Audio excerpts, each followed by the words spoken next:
To the Yes Longevity Podcast, where we give you insight on how to get fit, feel younger, and live better. We've got two hot topics to talk about today. The first is going to be about how I'm doing with my 2019 lifestyle changes for longevity. And second, we're going to talk about the dangers of snow removal, especially on a day like today in central, northern Connecticut, wherever we're located here in Burlington. We're getting a heavy snow. Started out with some rain. Started out with some snow, and now it's raining, and it's not going to make for a fun removal. So I want to talk about that a little bit. But let me start off with my changes that I was going to try to do, or that I'm doing in my lifestyle to help preserve or lengthen my telomeres and to help improve my chances for a longer, healthier life. So the first, if you remember, I had 5 changes that I was taking a look at, and 5 probably is a mistake. Probably should try to do one rather than do one in 5 different areas, because I was not as successful as I would like to have thought I could be. But let's start off with first exercise. My goal for exercise was to be able to do either 300 minutes of moderate intensity activity or 150 minutes of intense cardiovascular activity, and lift weights a minimum of twice a week. Do resistance training twice a week. And for exercise, I was actually very successful. You might think, you're a fitness guy, so you're going to be able to get that in. But it took a real effort and awareness of how much I was doing. Twice a week lifting is not a problem. That's what I typically do, and I was able to continue to do that. But 300 minutes of activity, moderate intensity activity, or 150 minutes of intense cardiovascular activity was a little bit challenging. That's either an hour a day of moderate intensity or 30 minutes a day of intense, or some combination of that. And there was at least once a week I would have to try to make up. I wouldn't get my full hour in, or I would get my half hour in, and I would try to make that time up in other days. So that certainly was a challenge, but I was very successful with my exercise goal. My nutrition goal was to make sure that every day I had 5 servings of fruits or vegetables. And I originally was going to try to make sure that every time I ate, I had at least a fruit or a vegetable, including when I ate my nuts for a snack. And I am not successful with eating a fruit or vegetable with my nuts, because there are times where I just don't have the opportunity to have that fruit or vegetable. It's difficult to have it. Nuts are a lot easier just to get down. But I did make sure that I was able to make up for that in another meal. So I'm very positive that I was able to, 98% of the time, have 5 servings of fruits or vegetables every single day. There were a few Sundays or Saturdays where I don't think I achieved that. I may have made it up for it on the day before or after. But Sundays are a day that is a little less aware of what I'm doing, and I'm sure there's a day or two there I did not get it.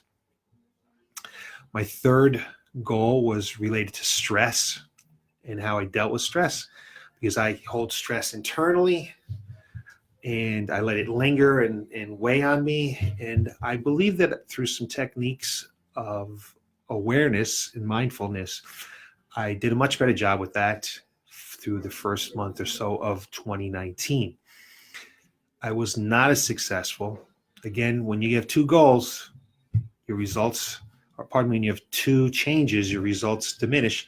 I wanted to try to do some very mindful, just 5 minutes breathing every single day to help reduce my stress. And I haven't taken the time to do that. So that's going to have to come up in this next month, where I do take time each day to make sure that I'm doing some kind of, I'm not going to say full-fledged meditation, but some certainly mindful breathing. The fourth area that I was taking a look at was restoration.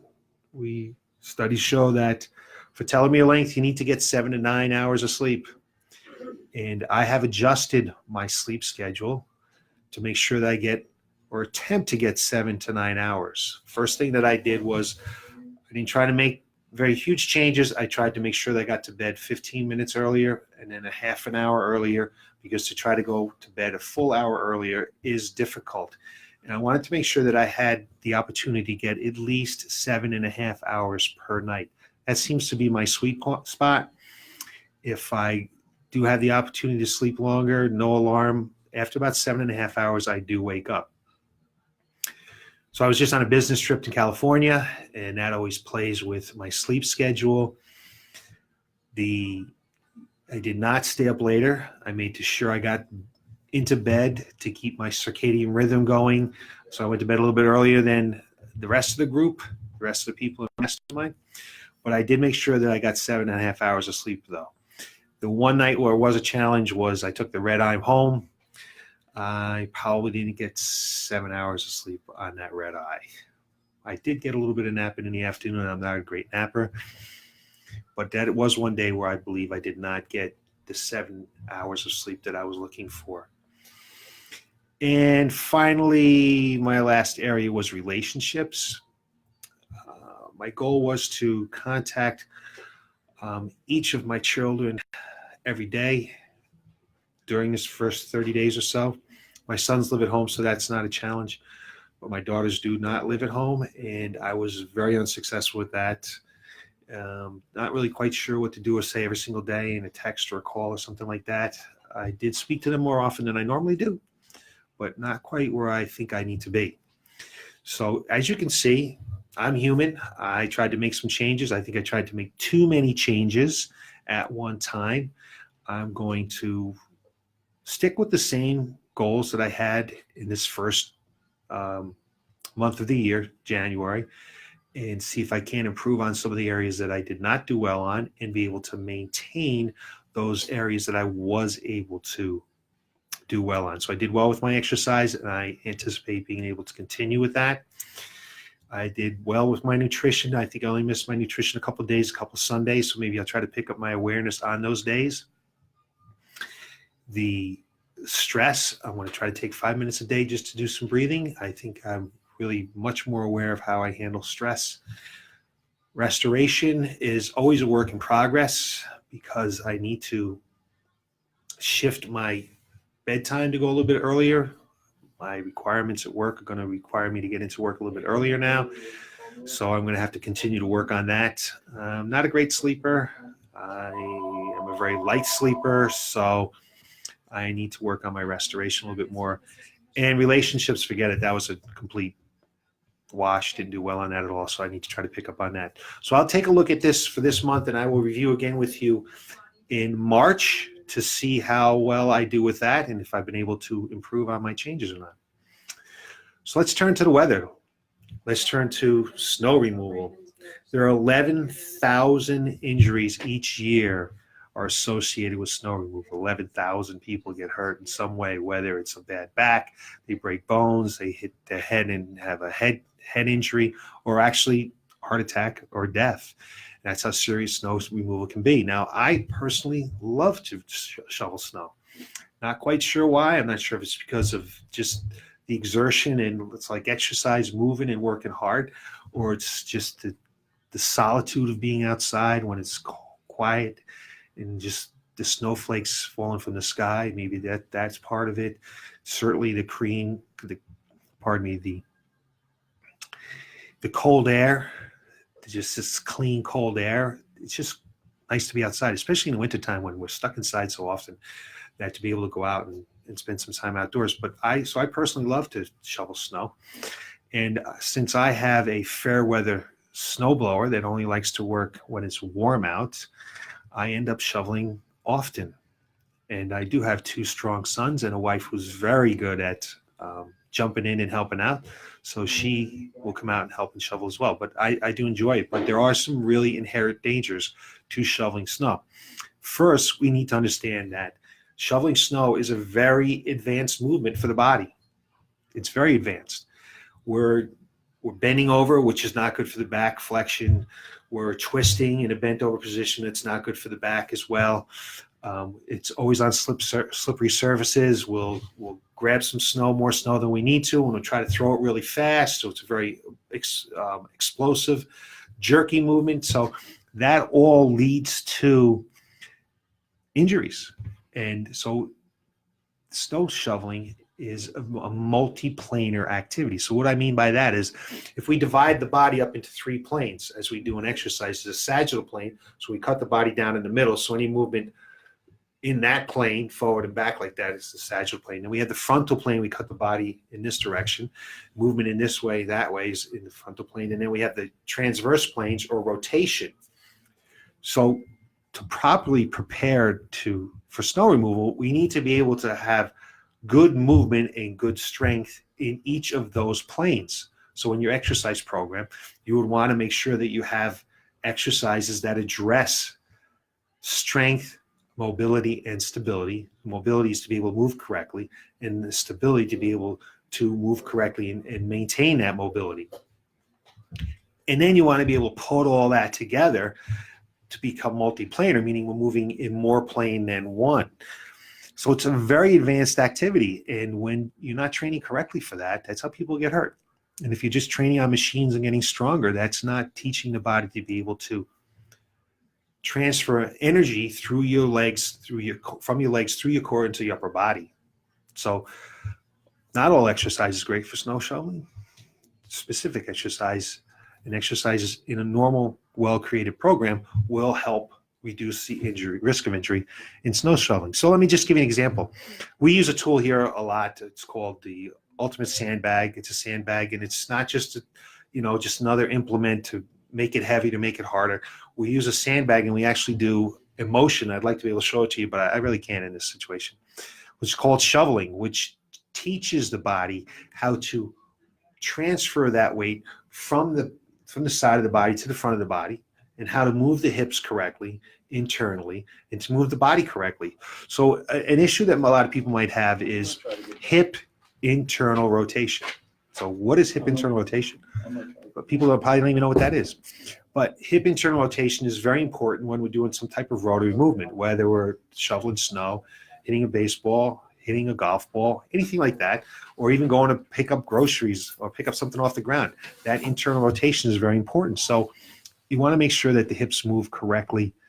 They have the correct mobility, so they move correctly. Okay, so with that, you want to do some what we call hip cars, which are controlled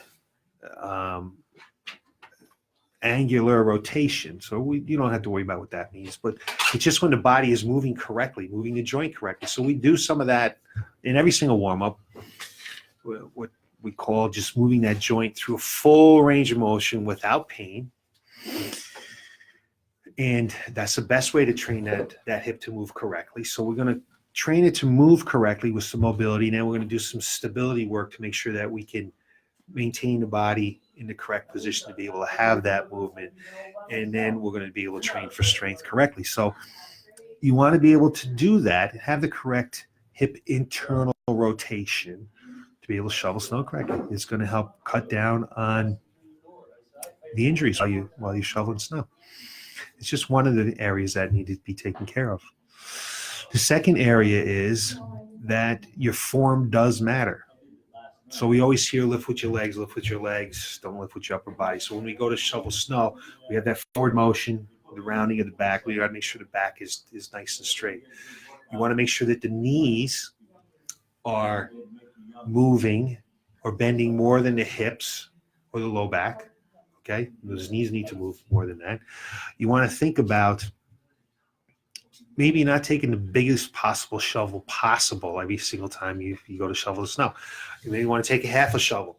So you're going to have to shovel a few more times, but you're less likely to hurt yourself if you just don't have loaded that shovel up with all this kind of snow, and especially snow like today, where we got some snow, we got 5 or 6 inches, and now we're getting a freezing rain on top of it. That snow is going to be super heavy.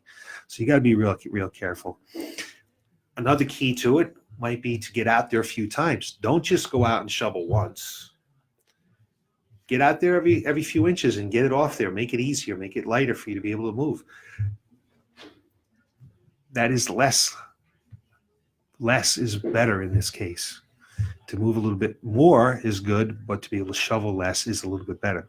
So your form does definitely matter. And the final area you want to take a look at is possibly before you go outside. do a little bit of warm up. I know you say, that's just crazy. I'm going to warm up before I go shoveling snow. If you want to help reduce the risk for injuries, you want to warm up. So what would you do? You might do the same warm up that you do at your coaching center, like we do down here. You want to do some movement prep. You want to make sure that the joints are moving correctly and that the core is ready to engage and that the body's all warmed up. So you want to do a little movement prep work, some movement stuff, and you also want to make sure that we're raising the temperature of the body. So we're all ready to go once we get outside. So one of the things you do is just throw on your coat and get out there and start moving, because things aren't warmed up and you're more likely to hurt yourself. And I want you to think about this as well. One of the real dangers of shoveling snow is the cold air. So cold air is getting into your lungs. That's constricting blood flow. That means it's going to constrict oxygen to your brain and to your heart. Next thing you know, you have a heart attack. Think about this. You were inside, you had a cup of coffee. Now I'm going to go out not warmed up into a cold environment. The coffee is going to raise your blood pressure a little bit, going to restrict the blood flow. So now we're restricting the blood flow again to the heart. Now we're going to go outside where it's cold, and you need even another condition where you're restricting blood flow. Next thing you know, we have some type of heart attack or some type of heart incident. So make sure you're warmed up. That doesn't mean just getting up and moving around a little bit. Let's do some of that movement prep work we do in our coaching center. Make sure we don't go out there after a cup of coffee. Be prepared to move that snow. Be prepared to be out there for a little while. Don't try to get it all done in one scoop. And then you can come in, have your coffee, warm up, and you'll be much safer, much less likely to hurt yourself. And we talk about things on this podcast to help you live longer. That is one thing right there. Be prepared correctly to shovel snow. If not, it can mean your life. So 3 things, we're going to go through this again one more time just to review. Number 1, we want to make sure that when we're working out, we're training the body correctly in the different planes of motion and being able to train it to be able to move through an advanced movement correctly. 2, we want to make sure our form is correct, that we're bending the knees more than the back. And 3, we want to make sure that we're preparing for our snow removal completely before we get out there and can have some serious injuries. So that's what I got for you today. We look forward to seeing you again next week, where we will have more insight on how to get fit, feel younger, and live better. Thanks for watching.